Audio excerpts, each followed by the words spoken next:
Amis des données de qualité et de retail, bonjour. Sébastien Boyce ici, donc je me présente et j'ai créé une société Fridelity en Belgique il y a une petite dizaine d'années et on propose au retail, majoritairement en Belgique mais à travers l'Europe également, solutions Custocentrix. Et donc pour ces petites questions et ces custo-réponses, je suis accompagné de Eric, notre custo-expert. Bonjour Eric. Bonjour. Et donc la question du jour, ce sera les 5 bonnes raisons de collecter ou de tenir à jour des adresses de domicile. Alors, pourquoi, Eric? Ah, Sébastien, si tu savais, par les temps qui courent, la tentation est grande pour les gens qui veulent collecter de la donnée de se contenter de collecter une adresse email. Et beaucoup d'enseignes se disent, mais avec une adresse email, j'ai tout ce qu'il faut pour communiquer avec mon consommateur. D'ailleurs, c'est une arme redoutable. C'est la même arme que celle qu'utilisent les e-commerçants. Oui, mais il y a probablement de très bonnes raisons de collecter des informations complémentaires, dont l'adresse postale. Et c'est ça que je voudrais bien discuter avec toi, Sébastien. Avec plaisir. Et donc effectivement, comme toi, je suis très intéressé par l'adresse postale et on pourrait le découvrir tout au long de plein de questions et surtout de custo-réponses avec nous. Et donc cette première bonne raison, nous allons voir, c'est l'identification unique.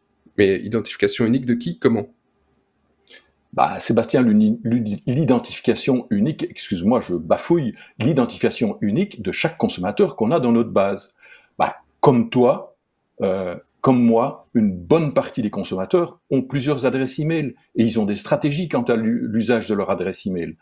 Et donc, euh, si vous n'utilisez que l'adresse email comme clé d'identification d'un consommateur dans votre base, ben, un même consommateur va être présent plusieurs fois. Et notre pire ennemi, comme nous, ce qu'on veut faire, c'est traiter de la donnée comportementale, c'est analyser des comportements, c'est relier des dépenses à des identifications, à des identités de consommateurs. Notre pire ennemi, ce sont les doublons. Et vous allez voir que l'adresse postale, c'est une arme importante pour dédupliquer des fichiers entre eux, mais aussi pour d'autres usages. Comment voulez-vous relier, par exemple, des données de profil de consommateurs qui viennent via des canaux différents? Aujourd'hui, la plupart des commerçants qui sont présents dans nos rues commerçantes ont également une boutique ou des canaux pour collecter de la donnée sur leur site internet. Et donc, quelqu'un qui complète un formulaire d'un côté et qui se rend dans le point de vente et qui est identifié via les méthodes que nous proposons, par exemple, ben, ce sont deux records qu'il s'agit de matcher l'un par rapport à l'autre, de nouveau, dans cet objectif d'éliminer les doublons et de n'avoir une vue à 360 degrés de chaque consommateur.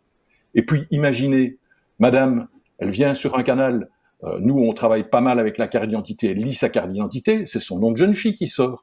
De l'autre côté, elle a l'habitude de se présenter sous son nom d'épouse. Donc, quand elle va rentrer un formulaire de l'autre côté sur le site web, ou quand elle va se présenter face au caissier, elle va vouloir utiliser, dans certains cas, son nom d'épouse. Et donc, voilà, ça risque de nouveau d'avoir deux consommateurs. Et donc, se pose la question, mais on traitera ça, je suppose, dans une autre session, de savoir comment identifier. Et moi, je vous dis déjà que l'adresse postale joue un rôle important, au même titre, par exemple, que la date de naissance. Et alors, évidemment, la deuxième bonne raison, c'est la géolocalisation. Et alors, j'allais revenir, mais comment tu pourrais géolocaliser une email? C'est impossible, n'est-ce pas, donc, Eric? C'est impossible, c'est impossible. Google a certainement des bonnes méthodes pour arriver à géolocaliser des adresses email, mais soyons réalistes et surtout respectueux du consommateur et des permissions qui sont données quant au traitement de ces données personnelles. Alors, le fait d'avoir une adresse postale, évidemment, permet de la positionner sur une carte. Là, vous avez fait tous l'usage de Waze ou de systèmes de cartographie. On vous demande de rentrer votre adresse et on vous amène directement sur la rue en face de l'immeuble qui se trouve derrière l'adresse que vous avez encodée. Et donc, effectivement, chez Custocentrix, nous avons des routines qui permettent de localiser précisément chacune des adresses. Alors, à quoi ça sert? Ben, la première chose, c'est comme on s'occupe de comportement, on a envie de calculer un temps de déplacement entre le domicile et le point de vente, pour peu que ça soit un des motifs de fréquentation du point de vente. Et donc, savoir la proximité entre un consommateur et le point de vente, c'est une indication importante qui va influencer les comportements. C'est clair qu'un consommateur dans le secteur alimentaire qui habite à côté du point de vente va avoir un comportement de fréquentation qui est probablement beaucoup plus élevé en nombre de fréquentations et beaucoup moins en panier moyen. Que quelqu'un qui habite beaucoup plus loin va minimiser ses temps de déplacement et va, en une seule fois, faire plus d'achats, par exemple, lorsqu'il vient. Deuxième chose, c'est que tout qui est dans le secteur du retail et a une approche nationale a envie d'avoir une couverture optimale du territoire. Et donc, de connaître ce qu'on appelle les zones de chalandise. Mais c'est un sujet dont on parlera une autre fois. C'est-à-dire les zones d'où proviennent la partie la plus importante, les zones de proximité, d'où provient la partie la plus importante de ces consommateurs et du chiffre d'affaires qu'ils réalisent. Ensuite, beaucoup de retailers investissent dans de la distribution de courriers non adressés, les fameux folders. Et donc, se posent des questions de combien de folders ai-je besoin, où dois-je les distribuer en priorité, soit parce que j'ai des objectifs de recrutement de nouveaux consommateurs, soit parce que j'ai des objectifs de communication avec ma clientèle existante. Et enfin, quand il s'agit de mailler un territoire, de développer un réseau de points de vente, on essaye d'éliminer ce qu'on appelle la cannibalisation entre points de vente. Donc c'est le fait que deux points de vente trop proches l'un de l'autre, même s'ils maximisent au total la pénétration du marché local, ils risquent de provoquer, de détruire le compte de résultats les uns des autres et donc de manquer d'efficience dans le réseau au global.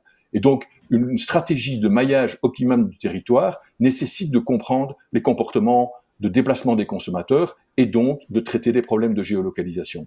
Et c'est un gros avantage de ce point de vue-là d'avoir des adresses postales fiables. Oui. Et alors tu as parlé effectivement de quelques concepts sur cette deuxième bonne raison, dont les zones de chalandise, domaine que tu apprécies tout particulièrement. Et ici le troisième point, donc avant de mettre le feu au numéro, on a le concept du foyer. C'est quoi le foyer ? Ben oui, il y a beaucoup de besoins qui justifient un achat, qui naissent du fait qu'on vit ensemble. Donc, quand on est domicilié quelque part, ben généralement, dans beaucoup de cas, on n'est pas tout seul. Et donc, il y a un responsable des achats, et puis il y a ceux qui consomment. Et donc, nous, ce qu'on connaît avec le système d'identification, c'est le responsable des achats. Du fait qu'on travaille avec la carte d'identité, on peut connaître plusieurs responsables d'achat, parce que, par exemple, monsieur qui est gourmand va aller chercher ses bouteilles de vin à sa bière au point de vente, et quand on est dans le domaine de l'alimentaire, mais si on parle de l'équipement de la personne, il va aller acheter lui-même de quoi s'habiller, et madame va faire pareil. Et donc ici, on parle de besoins qui sont des besoins individuels, mais souvent, il y a une partie importante des besoins qui dépendent de la taille du foyer. Et donc, où le principal responsable des achats prend des décisions d'achat qui ne le concernent pas que lui tout seul. Et donc les enfants, mais aussi imaginez le fait d'avoir une maison unifamiliale, d'avoir un jardin, d'avoir la possibilité de travailler dans le jardin, de faire du bricolage, etc. Tout ça est influencé par la taille du foyer, par le nombre de personnes qui habitent, etc. C'est une des logiques pour comprendre mieux les comportements des consommateurs, c'est-à-dire de considérer que certaines personnes agissent en tant que responsables des achats d'un foyer.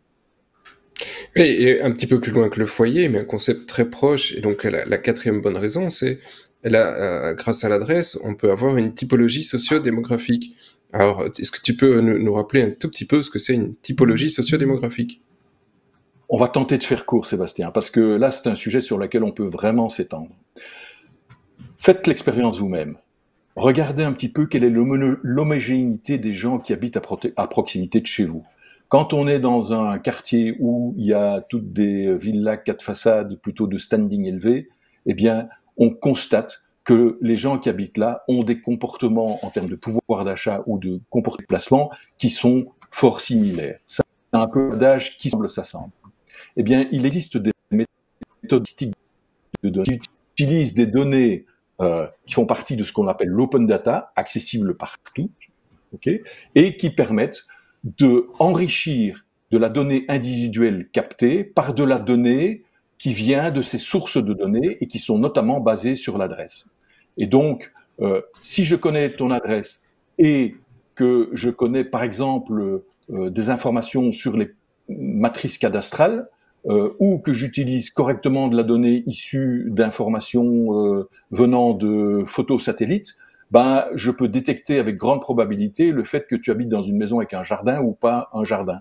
Okay, je peux estimer ton niveau de revenu simplement parce que l'Institut national de statistique, maintenant Statbel, publie des revenus moyens et des revenus médians par secteur statistique, qui est une forme de découpe du territoire assez granulaire et qui permet de valider que des gens qui habitent à un endroit similaire ont des revenus en règle générale qui sont assez proches les uns des autres. Et donc ça permet d'enrichir la connaissance qu'on a des consommateurs. Et de nouveau, la clé pour ça, c'est le traitement de l'adresse, la géolocalisation et l'enrichissement, le cas échéant, avec des codifications supplémentaires. Merci. Et donc, dernière bonne raison, mais il y en a encore plein d'autres, parce que des bonnes raisons, il y en a énormément d'avoir toujours une bonne adresse et mise à jour, c'est ce qu'on peut en faire, la puissance du direct mail postal, le courrier postal. Et c'était pas mort, ça, le courrier postal, Eric? Ben non, pas du tout, pas du tout. Franchement, ici, il est à reconsidérer de plus en plus. C'est une façon extrêmement appréciée d'une partie importante des segments de consommateurs. Il y a des gens qui aujourd'hui, la distraction principale, c'est d'aller à la boîte aux lettres et de relever la boîte aux lettres et de savoir qu'est-ce que on leur a adressé.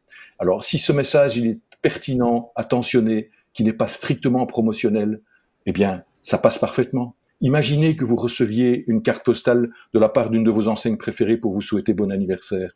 Imaginez que vous receviez un petit courrier simplement pour vous présenter le fait que vous êtes attendu par priorité à une avant-solde parce que vous êtes un client fidèle. Ben, tout ça, adressé par courrier postal, ça a une valeur importante. Et puis n'oublions pas que dans nos bases de données, généralement, les plus performants, ils arrivent à collecter des adresses email pour une partie significative de leurs clients, mais quand ça dépasse les 80%, on est extrêmement satisfait. Et donc, il y a encore 20% de la clientèle qui reste. Et ces 20% de la clientèle, une bonne partie d'entre eux sont peut-être d'excellents clients aussi. Et communiquer avec eux de manière régulière, c'est important. C'est pour ça qu'on met en place, par exemple, des méthodes qui utilisent une logique de cascade. Donc, je conçois mon message, je conçois mon action. Si j'ai l'adresse email, j'envoie par email. Si je connais pas l'adresse email, j'envoie par courrier postal. Et entre les deux, on peut même utiliser le SMS. Et dans plein de cas, vous savez, en publicité, la répétition des messages, c'est quelque chose d'important. Et donc, soutenir l'envoi d'un email par l'envoi d'un courrier postal qui va arriver de manière différée, ben, c'est démontrer que ça apporte du retour sur investissement complémentaire. C'était notre 5e justification, Sébastien. Merci Eric, j'espère effectivement qu'avec ces 5 réponses, maintenant vous avez compris pourquoi une adresse postale et une adresse postale de qualité est importante. Un tout grand merci pour votre écoute. N'hésitez pas à poser toutes vos questions sur les différents médiums qui republient cette vidéo et à très bientôt pour une autre Custo Question.